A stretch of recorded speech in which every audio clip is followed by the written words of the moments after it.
Hi, everyone. So, this is the final change to Max's program.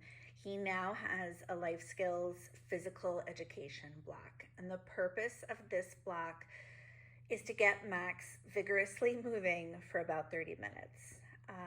So, I'm hoping that the movement part is a full 30 minutes. But before that movement part, it does make a little bit of sense to me because he's probably going to be doing a lot of that movement outside, to do a little bit of the social studies right before. So I did put that in there. So I have what is a map and, all the different landforms. And the reason it's there is because you can quickly go over this and then take him outside and then he can see some of it. So, he's not going to see mountains or anything, and he's probably not going to see a lake, but it makes sense. So what I thought you guys could do is I have the butcher paper rolled out. Your drawings that you guys made are so stinking cute. I love this. So it's Max's house, and then there's the road, and you guys made some mountains and some hills. I love it. The PJ Masks headquarters. So you guys can go over these targets. So what is a lake and a pond, and which one is bigger? You can continue to draw and color and add things to this. If you want, you can, rip it off so that he's got several different sheets that you can roll out. You can make. I love here how it starts with Max's house. So you can talk about what is a map, which is that first question right there, and then make a map to take outside for your PE block. And then you can make your map and talk about it and say, Max, um, a map of your actual street and yard, we're not really going to have mountains. But you can be silly. You can say, but let's add mountains on our map anyway. And then when you go outside, maybe take a marker with you and say, did we see mountains? No, we didn't. And you can cross them out, or, you can really just kind of do what you want with it. But because he's going to go outside, this is kind of a good time, I think, to talk about this. And then Bree and I also discussed on speech days, the rail trail is right there. So you could make before you go out on your PE block, and before you go to speech, you can make a map of what do we think we're going to see on the rail trail. Do we think we're going to see forests and trees and mountains and hills? And maybe you will, and maybe you won't. And maybe you make a little map and talk about these targets here, and then see if you see any of those things. So that's why I put this here. In order to get the data, all of the picture cards are still in the social studies bin.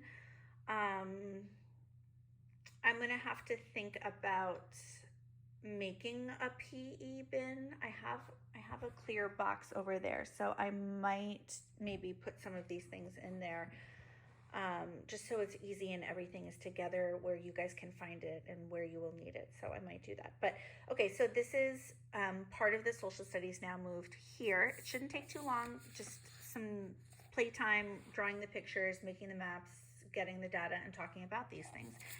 And then once he's done with that, it says, Max will follow a single step verbally presented direction with the following prepositions, and or language concepts. So I think, I'm not honestly sure if the following directions with prepositions is in Hierasmus. And I know that if it is, these particular targets are not yet in there. So I don't know if that can eventually go into Hierasmus or not. But this is definitely a good time for him to practice this. So once he's finished with kind of the map and the geography and the social studies part of it, and just for the record, there is still a social studies block. So all the continents and some of the other social studies stuff is still in that block. I just moved this particular part to the phys ed block because it makes sense, again, since you're about to go outside and see some of these things. Okay, so now you're done with that part and you're outside. And because the point is to really get Max moving, like this is not about a leisurely walk, this is not just a stroll. I really want to push him a little bit to, like, work his heart rate up, to work up a little bit of a sweat. So what I thought he could do is he could go outside for essentially police chase. And what you would do is you would say, okay, Max, we're going to play police chase, but we're going to play it a certain way where, it doesn't matter whether you're the police or he is, but you're going to have him run to certain things. So let's say you're on our street. If you're on our street, hopefully Max will be all bundled up and nice and warm. But you might say, Max, I want you to run to the next mailbox. Don't let me catch you. You're the bad guy, or you're the policeman. Don't let me catch you, but you're running to the next mailbox. And then you can see if he does it and take your data. If he runs past it, or if he stops too soon, then he didn't run to it, and then that would be a minus. And then, once you catch up to him, so he's going to run to the next mailbox, then you catch up to him. Now you're going to say, okay, Max, I want you to run as fast as you can past the next mailbox. Max, I want you to run as fast as you can, but stop before you get to the next mailbox. So here, again, like, he has practiced other prepositions, but I think this is almost like a functional way to practice, to work in new prepositions, but also to get him moving, like really moving. And then again, because you're outside, I thought that this was another target you could hit. Max will state the category when presented with a list of items in the category. So you would say, Max, sandals, flip-flops, boots, sneakers, those are all, and then shoes. And then because you're outside, if he's taking a breather, so let's say he's just run, to a couple mailboxes and he needs a breather, that's where you might be like, Max, we're outside and it's winter, so we're not really seeing bugs anymore.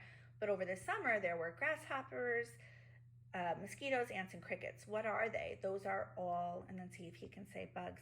And then the same thing for these. I think when he's taking a breather in between his running and chasing and all of those things, you can get data on this. So I do want to go back to this one right here just for a second. So near and far, those are definitely things you could do in our yard. So even if you are going out somewhere else to do his PE block, so if you're going to the rail trail or you're going to a park or you're doing that, you can still work in the yard, like near and far. So you might say, all right, Max, I'm going to go stand next to the tree over there. And you would go stand near the tree. And then you would say, okay, I want you to run to someplace far away from me, and then see where he goes. Or I want you to run and someplace near me, but maybe not exactly where you are. So, and then after you collect your data, you're definitely going to want to take some time to kind of go through it and show him to run around, to practice all of these different things. So if you tell him to run to a mailbox and he doesn't, then the next, once all of your data is collected and you're in the practice part, then you're going to show him, okay, Max, together we're going to run to the next mailbox, and once we get to it, we're going to stop. Because when we run to something, we stop when we get there. When we run past something, we keep going. So you're really going to take time to run around. It doesn't matter where you are, whether you're running around our yard or on the street. I really do want him running, and that's where that police chase part comes in. In order to motivate Max to keep moving, you want to say, okay, whether it's police chase or he's the PJ Masks pest or whatever the villain is there, I think that kind of tag, chase, that kind of thing is motivating for him, and it will get him to do it. So now let's say you're not at our house and you're not on our street. Let's say you do decide that you want a change of scenery and you want to go, you can go to Julie's Jungle. It's really close. If you MapQuest it, it's like 3 minutes away from my house. You could go there. They have a huge hill behind Julie's Jungle. They've got lots of equipment there. He can do a ton of running around, swinging, climbing, and different things there, and you can practice these different targets. If you're on the rail trail, because it's a speech day and those two things are like side by side, you might want to bring something with you. So I am going to make a PE bucket. In this PE bucket, I'm going to label it, but it's going to be over there. I will put, Greg has these rubber dots.